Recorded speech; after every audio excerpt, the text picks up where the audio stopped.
This podcast is part of the Robots Radio Rocket Club, a program designed to help all podcasts reach their full potential. For information about joining the Robots Radio Rocket Club, check out robotsradio.net. Hey all you heroes and champions, crows, pirates, and inquisitors. Welcome to the Dragon Age Lorecast. I'm Shelby. And I'm Austin. And we are so excited to bring you this podcast. Every episode, we'll be talking about a different topic in the Dragon Age universe. From the Maker to Lyrium to Aravels, we will cover it all.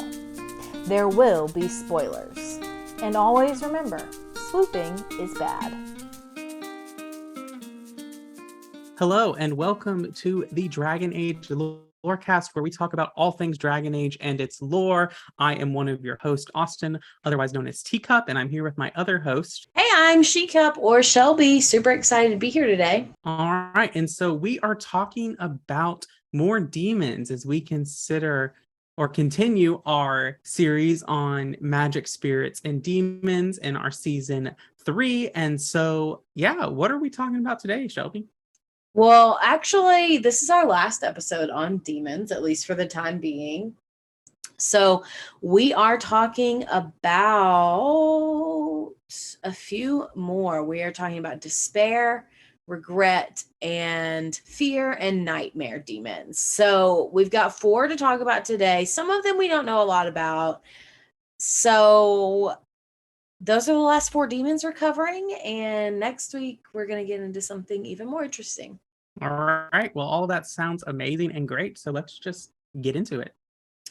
Let's do it. So first up is despair. And despair demons are really interesting because at first they thought that they were not categories of their own. So for a long time, they lumped them in with sloth demons. But actually now we know, according to Codex entries, that despair demons are a category all on their own. So their spirit equivalent, what would you say is the spirit equivalent to a despair demon? It's not really fair because I'm looking at the notes, but I would say hope. Yeah, well, it is hope. So a spirit of hope would be corrupted into a demon of despair, which I personally think makes total sense. What do you think? Well, yeah, it's a common theme. There's the famous prayer that's attributed to St. Francis that's where there's despair, let me sow hope. So that relationship is something that we see in our theological writings. Right. So, like you said, similar goes along with this. Despair demons tend to gravitate toward places of deep grief and suffering. So if you think about suffering in Thetis, there are a few different primary places we think of, right? Like we think of alienages. I think of the gallows in Kirkwall. We think of prisons like Aonar prison. And I also imagine there are a lot of places in Tevinter, especially among the enslaved elves, where despair demons would gravitate to. So all of these places are places where they gravitate to, which this was in the DA wiki page on despair demons. So I find that interesting because it makes me think about the Emerald Graves, where we see 1,012 despair demons. And it's kind of like, so what happened in this forest? Nothing good. Truly. So I have one thing to add. Yeah. I was just thinking about the terrible despair demons that we fight in the DLC. Yes. And where you find them is in this place where there's so much despair and suffering that the memories of them linger out of the fade. Yeah. And that is in which DLC? The Jaws of Hacken. Yeah. And the Frostback. Yeah, it's creepy, that's for sure. And I also think it makes total sense that there would be a ton of despair demons in Inquisition, like in the Emerald Graves and the Exalted Plains, because these 2 locations were what made up the Dales, which was the second homeland of the elves. So I think it does make sense that these places would be places of deep grief, suffering, and even despair. So I think that tracks. But other than that, like, we don't know a lot about despair demons. They are cold demons, like they're always cold. Cold magics don't really work well on them, and they're always like inflicting you with cold yourself. So that's another thing I think that makes them unique as opposed to other demons. So they're kind of, I imagine them at least kind of like the opposite of rage demons, since they're all about fire. That makes sense. And then I brought a codex entry from the Despair Demon Codex. So this is what it says. When brought into the world, they are most attracted to places the downtrodden populate. Alienages, slums, prisons, and the like. The miasma they spread can lead to extreme behavior. We look for a rash of unexplained suicides, men and women so filled with grief they lash out. The most intelligent of these creatures are to be feared, for they not only feed on despair, they understand its causes and seek to bring it out. From the shadows, they ruin lives, drinking the tears of those who have no idea the cause of misery is not a random chance. That's terrifying. It is terrifying, and it really reminds me, though, of the orphanage in Origins. Yeah, in the alienage.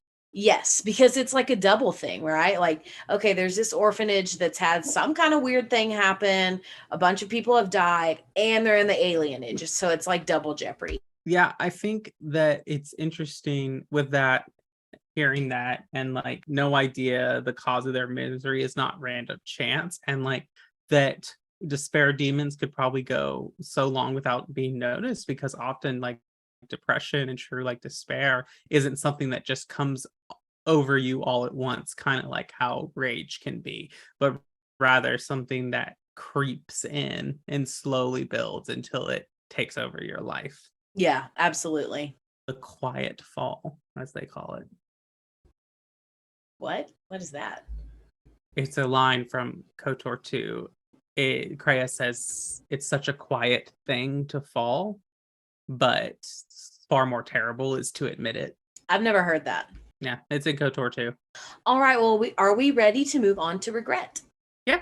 Okay, cool. So this is actually a new type of demon, and it is met in Tevinter Nights, and specifically in the chapter Callback by Lukas Kristjanson, I believe is probably how you pronounce it.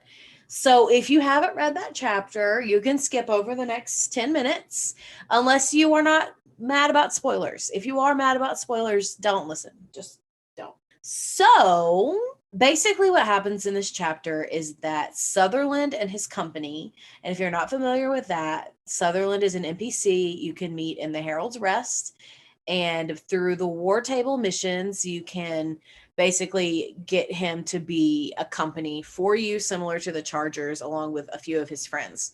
So Sutherland and his friends Voth and Shade are sent to investigate Skyhold after the Inquisition ends. Skyhold is preserved but defanged following the Exalted Council. And so nobody lives there except for some caretakers. So these caretakers had sent a message about restoring the fresco in Solus's little alcove area. And then they went silent and they were never heard from again. So Sutherland and his friends are sent to Skyhold to kind of figure out what's going on. So upon arrival, they see no one. It's like deathly silent and terrifying. And they explore and find that all of the caretakers of Skyhold have been murdered. The culprit very, very, very quickly manifests. The culprit is a demon of regret. And the body of the demon has been formed out of the plaster of the murals that Solus made depicting the adventures of the Inquisition. The demon has multiple eyes and looks like a wolf that has absorbed a dragon, and it claims to be the regret of a god. Interesting. I wonder, could this be something Solus created himself? Unknowingly, I would think. But like, is this type of demon born from the regret Solus feels for what he allegedly has to do? Well, I think that that's accurate. That's not even, a hypothesis. It is canon that the demon has formed from Solas's regrets, and even the regrets of everyone in Skyhold. I think the question is whether Solas did this intentionally, whether Solas would use this demon to, like attack people as a weapon, essentially. I think those are the real questions. But canon is that this demon of regret formed out of Solas's regrets. But also, like, we assume that Solas's regrets is what he says he's going to do in at the end of Trespasser. But his regrets could be something else. This is true. I'm not surprised that we keep finding new demons, because demons are based on human emotions and experience, and those are ever complex and can constantly be studied. So it doesn't surprise me that like new demons are popping up in the lore. I definitely agree with that. I think it's a good way to kind of explain backwards the existence of new demons in like the actual fighting of the games, but I do agree with you from like a lore perspective. So yeah, do you have anything else about regret demons? Not unless you do. No, I think I'm good. This is a good time for the break. All right, well, let's go to the break. Enchantment? Enchantment! You need me. Ugh. I am yours as always. Welcome to the middle of the show, where we talk about everything with the podcast that doesn't have to do with the lore of Dragon Age, but does have to do with this podcast. And so the first thing I want to do is remind you that we do have a Patreon. You can support us at Patreon. You can find the link in the episode description, and we appreciate all the support we can get there. We love all of our patrons. A couple weeks ago, we heard our patron chat, which was a lot of fun to talk to. And so if you want to support us and perhaps join us on the patron chat, all you have to do is go to Patreon and sign up for the First Enchanter tier, and you can join us on the show. Yeah, it's a great way to support us, and we greatly appreciate it. And so now I will read out the names of our patrons, our first patrons, which we read out every show. And so that is Lisa M, Genesis, Derek B, and Zuba. And so that's great. Thank you so much for your support, and thank you to all of our patrons who support our show. If you can't support us financially, we totally understand that. Another way to support us is to leave us a review on Apple or rate us on Spotify. If on Apple you leave us a review with 5 stars, some words, we will read that out on a future episode of the show. We do not have a review to read today, but the next thing I want to share is that we do have a hawk to share from our Show Us Your Heroes, Hawks, and Heralds. And so this comes from the Discord. This comes from Courier07. They're sharing a hawk with us. And so this is Elizabeth Hawk. So this is the daughter of Malcolm Hawk and Leandra Amell. Elizabeth has lived in many places throughout Ferelden. Her father and younger sister Bethany were apostate mages. Thus, the family was constantly on the move, avoiding the Templar hunter. 10 years ago, the family settled in the village of Lothering, building a home on the outskirts and making a life where they wouldn't forever be on the run. Though Leandra worried constantly that the Templars would one day catch up with them, Malcolm kept his abilities a secret and taught his daughter to do the same. He died 3 years ago, leaving Elizabeth responsible for the welfare of her mother and younger siblings. When the Blight began, Elizabeth and Carver quickly enlisted in King Kaelin's regiment. The hordes spilling from the Kakari wilds meant their home would be quickly overrun if the Darkspawn were not defeated immediately. However, the Battle of Alstigard ended with betrayal and the death of King Kaelin. Elizabeth and Carver barely escaped. Sadly, Carver died heroically on the way out of Lothering, and then later, after getting to Kirkwall and becoming champion of Kirkwall, Leandra Amell was killed by Disturbing Blood Mage. Thank you so much for sharing your hawk with us. And yeah, I hope you are enjoying DA2 because it's one of my favorite games. The last thing I want to talk about is join our Discord, which you can do finding the link in the episode description. So you can come hang out with us on Discord. You can talk about Dragon Age, talk about our other podcasts, which the Assassin's Creed Lorecast, or my other podcast that I co-host, the Holocron Histories. And we are launching a new podcast called The Inheritance Cycle Page by Page, where we'll be reading through and discussing the Inheritance or Aragon books and releasing that. That's coming very soon, and our Discord will be a place to talk about that. If you want the news about the podcast we are on, if you want it first, that Discord server is the place to be. Again, you can find that in the episode description. You can also join us on the Robots Radio Discord, which is a great place to find other podcasts about video games from a wide variety. And you can go on there and see a lot going on, like the Lord of the Rings Lorecast. If you're into the Rings of Power right now and you want to know more, you can go and listen there. And so it's a great place to be, and you can find that in the episode description. And so I think that is all I have to share with the middle of the show. Then we can move on. Well, that was Orlesian. Dareth Shira. You fear barbarians will swoop down upon you. Yes, swooping is bad. All right. So I guess I should have prefaced this episode by saying all of these demons are new in DAI, but I forgot. So all of the demons we're talking about today are new in DAI. So it makes me really wonder, like, what demons are we going to meet for the first time in DA Dread Wolf? So anyway, we'll just have to wait and find out. The next demon we want to talk about is the Fear Demon. They are a semi-new type of demon that was introduced in DAI. They are a more powerful one. And I think there are a lot of other demons that are technically classified as fear demons. So you have fearlings, you have the actual fear demon, and we have like terror demons, which those are the ones that jump up out of the rifts that are so annoying, and I hate them the most. So the fearlings are the spiders that are named by actual fears. Yes. That is my favorite part of the Fade mission in DAI. Mainly because I laughed my butt off when I clicked on one and targeted one, and it just said, ironically, spiders. Was that the first one you ever clicked on? Uh-huh. And then I saw another, it was like the Blight and the Harrowing and Templars and other things, but I just really laughed at, ironically, spiders. Yeah, that's pretty funny. So anyway, we see fear demons a couple times. First, librarians of the Vir Thara in Trespasser, they were turned into fear demons. And also, like, fear demons prey upon, I think, one of our most primal instincts.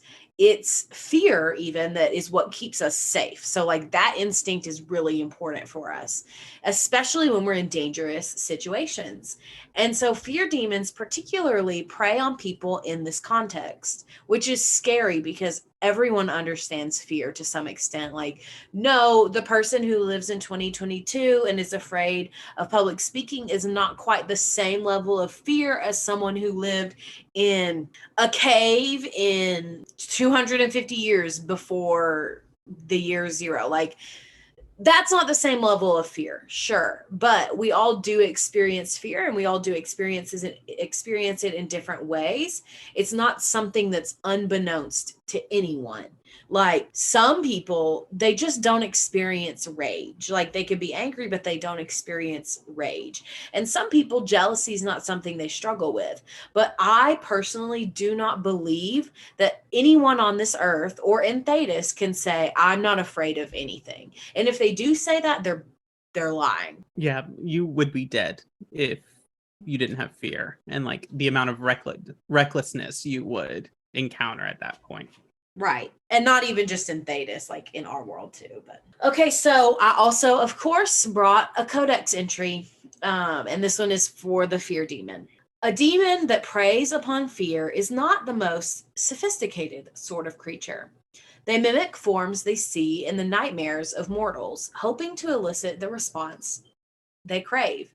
Some of these demons, however, stumble upon terrors that are much more deeply rooted. fears of the future, of chaos and disorder, of failure. This sort of demon develops a far more refined palate, attacking the psyche of their target rather than seeking a simple scare. Beware the fear demon that gorges upon the terror of not only a single nightmare, but of a nation, for it will grow to such a size that it dominates the Fade. It makes sense that, like, why the nightmare, who I would say is probably a type of fear demon, though probably much more complicated, is so, like, vast when we encounter there, because it's been feeding on this deep rooted fear that the Grey Wardens have had for centuries of, what if we're not able to defeat all the Blight? Exactly right. Exactly right. And that line in the very last part of the Codex is one of the worst things I've ever read in Dragon Age lore. I'm just going to reread it because it's that creepy. And it's really just the last sentence. Beware the fear demon that gorges upon the terror of not only a single nightmare, but of a nation, for it will grow to such a size that it dominates the Fade. That it dominates the Fade is so scary. And I think you're right about the nightmare demon, and we'll get into it in a minute. But I think the nightmare demon is the demon that has grown to dominate the Fade. I mean, it's huge. I think that, whoever you put in the Fade, whether it's Stroud, whether it's Loghain, whether it's Alistair or Hawk, I mean, if it was just like Survive the Fade, where you're dealing with, your everyday demon, yeah, I'd give them a chance to survive because they're all very accomplished warriors. I think the only person who has a chance to survive whatever encounter they're doing with the nightmare is a mage Hawk. Specifically a mage? Yes, specifically a mage. Because I just think that that's the only one who's going to have the power to really manifest and deal with this. Yeah, I think that's fair. I get that. Speaking of it, I think that might be a good transition to talk about the nightmare. Yes, it was. I didn't know if you had anything else to say. So, speaking of the nightmare, in Inquisition, we meet a nightmare demon in the Here Lies the Abyss questline, which, if you can't remember what that is the quest that Austin just mentioned with the Grey Wardens in the Western Approach. So the nightmare is a very powerful demon, but it is technically a part of the fear demon category. So during the quest, you can find a letter beside the sleeping body of Senior Enchanter Jessamare. The letter is a very long Codex entry, so I'm not going to read all of it, but I want to give you a little bit of an excerpt.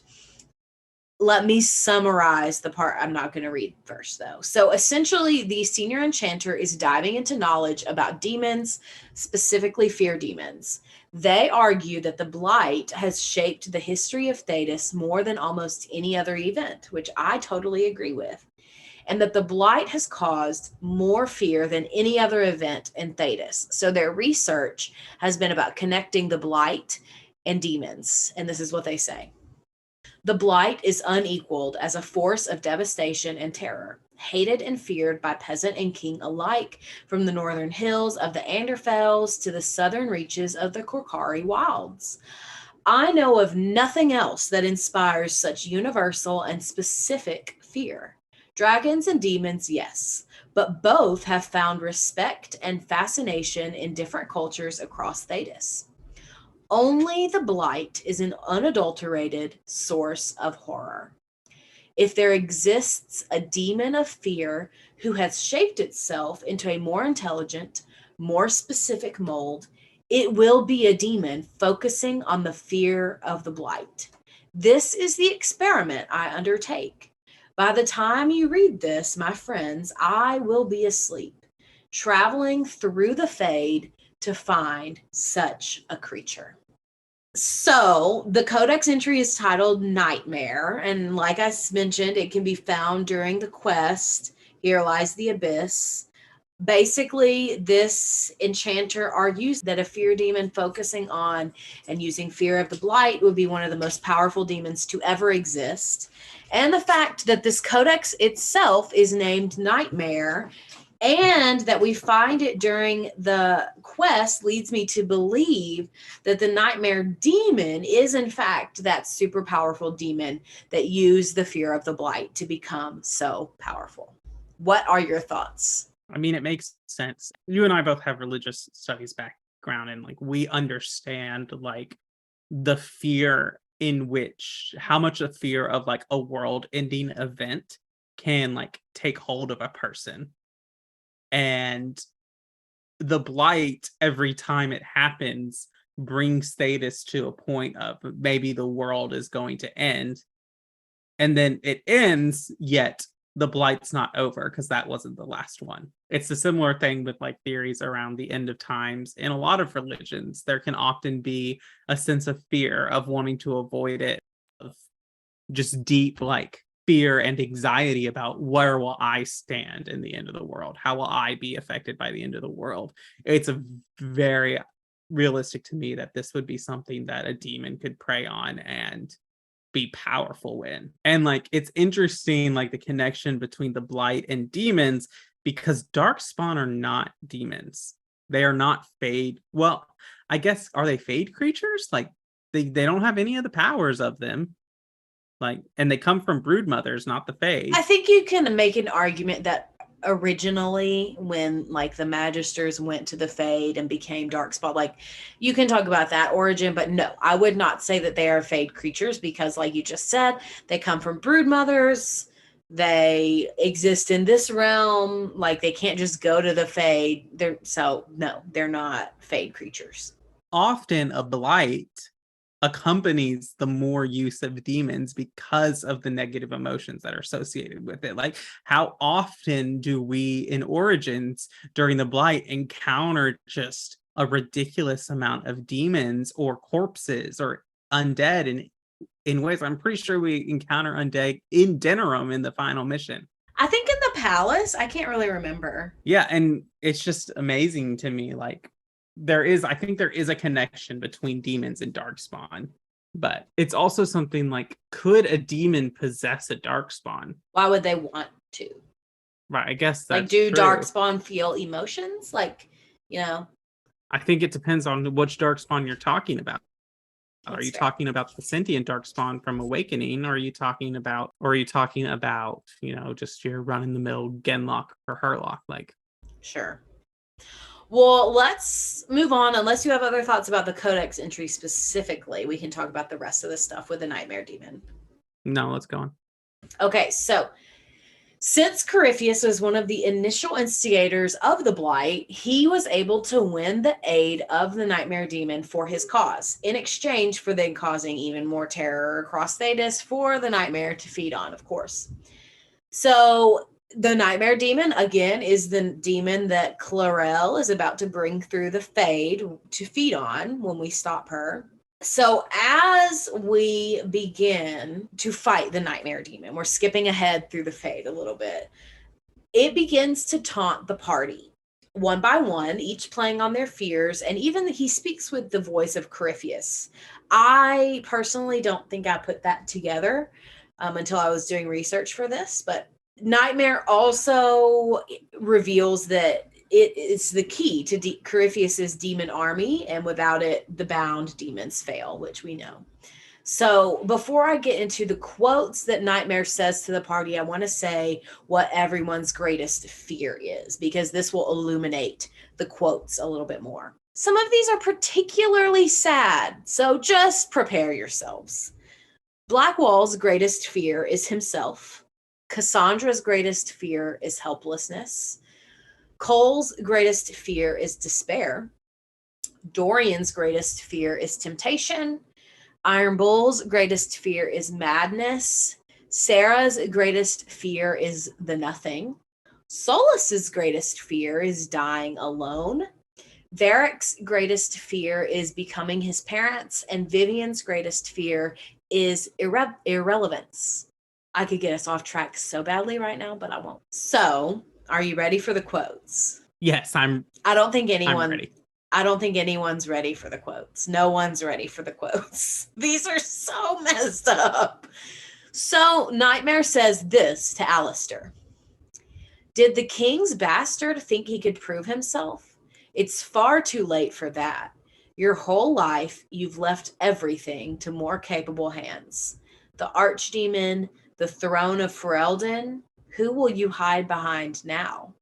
Okay, so before we move on, I just want to say Alistair's response to this is one of his most badass moments in the entire game. Okay, what does he say? His response to this is, I've heard worse from Morrigan. That's hilarious. He's right, though. So Nightmare says this to Blackwall. There's nothing like a Grey Warden, and you are nothing like a Grey Warden. It's interesting to, like, now that we get, like, the reveals, like, we don't pick up on it, but, like, now these, like, subtle things they hint at is interesting. Very much so. To Cassandra, the Nightmare says this. Your Inquisitor is a fraud, yet more evidence that there is no maker, that all your faith has been for naught. This is so interesting that the word faith is used here. Why so? Because Cassandra's like an epitome of faith and like faithfulness and like allowing your faith to shape and change. But also Cassandra's powers are granted to her by a faith spirit. And so that's interesting to me using that. But Cassandra's response to this is just like, you know, go to hell, demon. Yeah. Cole's is also sad. To Cole, he says, are you afraid, Cole? I can help you forget, just like you help other people. We're so very much alike, you and I. This very much makes sense. Like if you take Cole into the Fade, I feel like it gives a lot more context to like his fear when he's like talking to Solus and like bind me so no one else can. And I think it's because of this. Yeah. Because he doesn't want to be a demon. No, not at all. To me, the next one is the worst. So just prepare. To Dorian, the Nightmare says this. Greetings, Dorian. It is Dorian, isn't it? For a moment, I mistook you for your father. Pain. Yeah. To this, I think I'm trying to remember because I've taken most all of them into the Fade. So I'm trying to remember their responses. And I think Dorian's is like something like kind of like playing it off humor. It's like, oh, this demon's good. Okay, so Hawk's there's two. So I'll read the part that applies to everyone first and then give you the changes. So Hawk, the Nightmare says, did you think you mattered, Hawk? Did you think anything you ever did mattered? You couldn't even save your city. How could you expect to strike down a god? If Hawk romanced someone and it was completed, they add, your love interest is going to die, just like your family and everyone you ever cared about. And if you didn't have a romance, they add, you're a failure and your family died knowing it. This one will be very interesting for me in this next playthrough of Inquisition, because so for you, those of you who might not know, I just am doing a new playthrough, and in my DA2 playthrough, I romanced Anders and I had Hawk kill Anders at the end. So I'm curious what the world state is going to import, and if I'll get they'll treat it as if Hawk wasn't in a romance, or if maybe I'll get a special thing of like a special Anders moment. So we'll see. Well, if you killed him, I would assume it would be the other one because it says everyone died knowing you're a failure. Right. That's what I'm curious. I would assume that, but I would be curious if there was an option. Sure. So to Iron Bull, the Nightmare says, the Kunari will make a lovely host for one of my minions, or maybe I will ride his body myself, which I freaking hate that. To Logain, the Nightmare says, Terran Logain Mektir, the brilliant commander. Pity, the one time you tried to rule, you failed so miserably. You had to be beaten, humiliated, lest you destroy your own country. You even doomed the Wardens by bringing the Inquisitor down on them. You destroy everything you touch. Again, the Wardens have some of the best comebacks to the demon. because Loghain's response is nothing you say isn't something I haven't told myself. Basically, like just saying like you can't hurt me more than I hurt me. Yes. Yeah. Loghain's is top tier. Sarah's is actually funny, so we'll get a break from the pain. To Sarah, they say, Sarah, Sarah, Sarah. If you shoot an arrow at me, I'll know where you are. Which is like, poor Sarah. I know. It's her worst nightmare. To Stroud, they say, Warden Stroud, how must it feel to devote your whole life to the Wardens only to watch them fall? Or worse, to know that you were responsible for their destruction. When the next blight comes, will they curse your name? Interesting. It's been a while since I've taken Stroud in, so I don't know what he says. Yeah. But Varric's is also painful. So to Varric, the nightmare says, once again, Hawk is in danger because of you, Varric. You found the red lyrium. You brought Hawk here. How dare he come after Varric's horde of friends? Because if Varric was a dragon, he would hoard friends. That's accurate. So to Vivian, the nightmare says, what's it like living as an apostate, Vivian? Do you really think you'll reclaim your power in the circle at your age? And then lastly, to Solus, the nightmare originally speaks in Elven and says, I know you, trickster. That was no victory. Your pride will be your death. If you have a Dalish Inquisitor, does it translate it? I don't know. Because you would know, would you not? Unless it's some like ancient form of Elven. Yes, but I don't know. But I just think it's interesting the words that are used here. And I know you saved Solus for last because of this. But the one is like, I know you, trickster, obviously alluding to Fen'Harel. That was no victory, which I would guess, you don't pick this up now, but I would guess is alluding that he was trying to like tear down the veil with the breach or whatever by giving the orb to Corypheus. But your pride will be your death. Like the words here, the pride, especially since Solus means pride in Elven. But it's interesting because I would actually argue like there is a lot of pride going into Solus's plan. He assumes and pridefully assumes that what he knows is the best outcome for Thetis. And so I think that that's challenged a little bit depending on your Inquisitor's relationship with them. But like, it's interesting that like he has this fear, but I guess there's something, a greater fear or a greater motivation that lets him turn away from. Yeah, definitely. Well, these were really heartbreaking. So do you have any other thoughts about the nightmare demon or any of the demons we've talked about today? Just that the first time I did that with a sword and shield warrior fight, and I was not spec'd correctly, and it took me 3 hours. That's a long time. That sucks. Mm-hmm. Not fun. That's it. Other than that, we're ready to move on. All right. So the last thing we're going to talk about is our side character. And this one's kind of random. It really does go along with last week's episode, which is the side character is a mage named Anarin. So Anarin is a healer and former apprentice of Wynn that we can meet in the game. So we can meet him in the eastern part of the Brazilian forest for Wynn's quest, Wynn's Regret. So he's not actually living among the Dalish, which I think we're led to believe. Instead, he is living amidst the trees and the animals, and though he's never that far away from the Dalish camp. So Anarin was born in the Denerim alienage.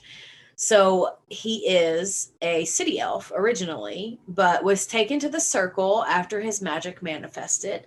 He was very, very defiant towards humans, especially those in a position of authority.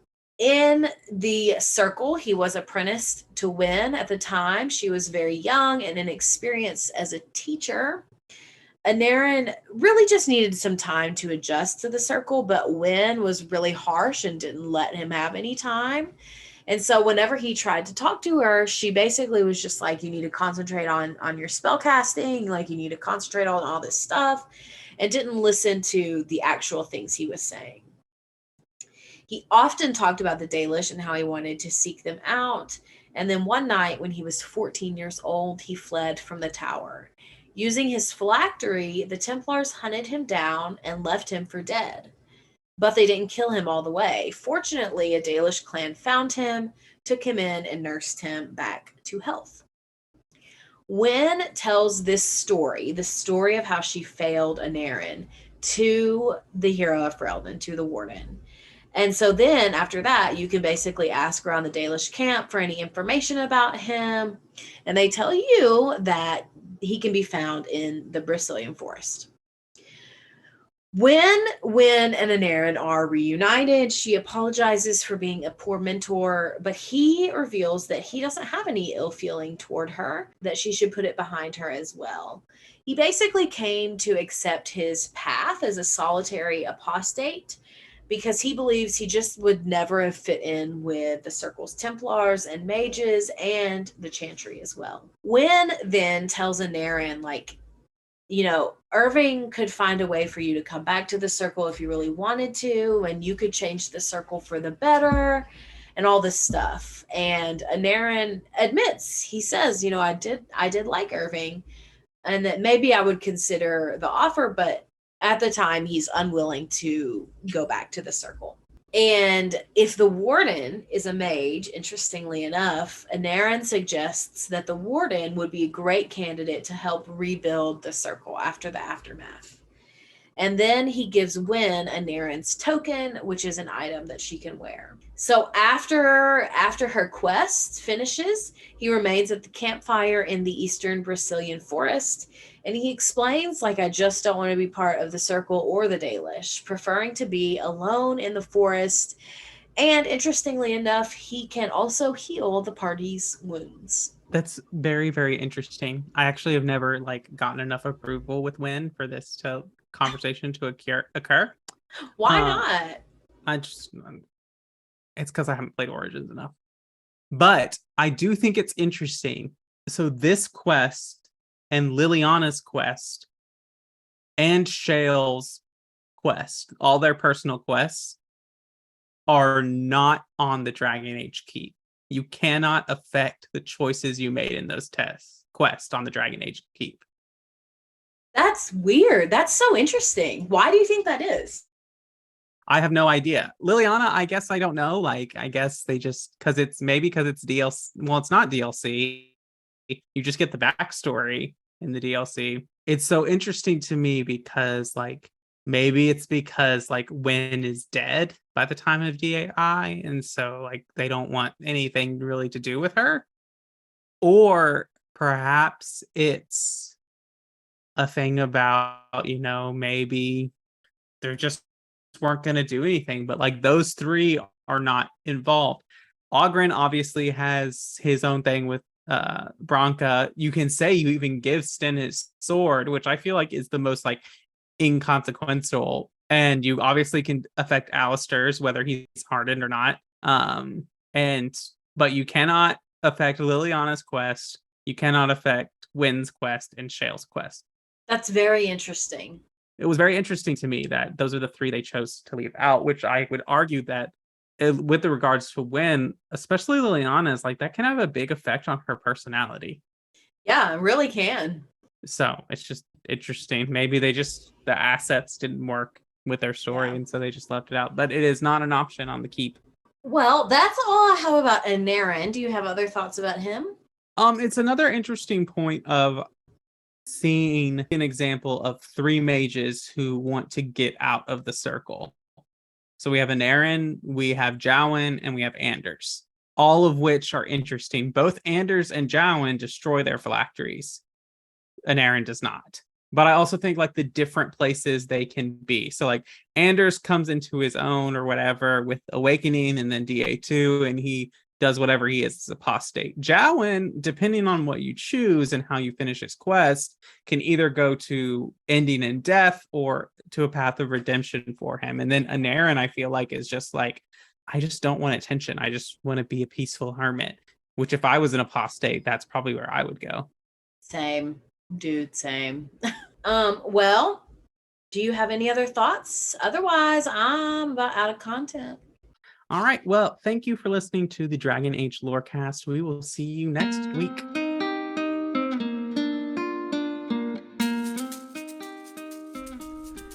Thanks for listening to the Dragon Age Lorecast. As always, you can find us on Twitter at DA Lorecast.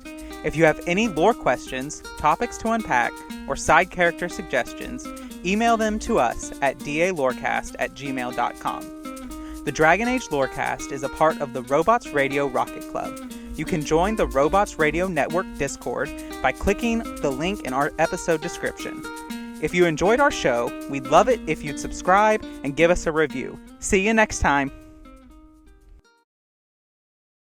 Ever wanted to be a content creator but had no clue where to begin?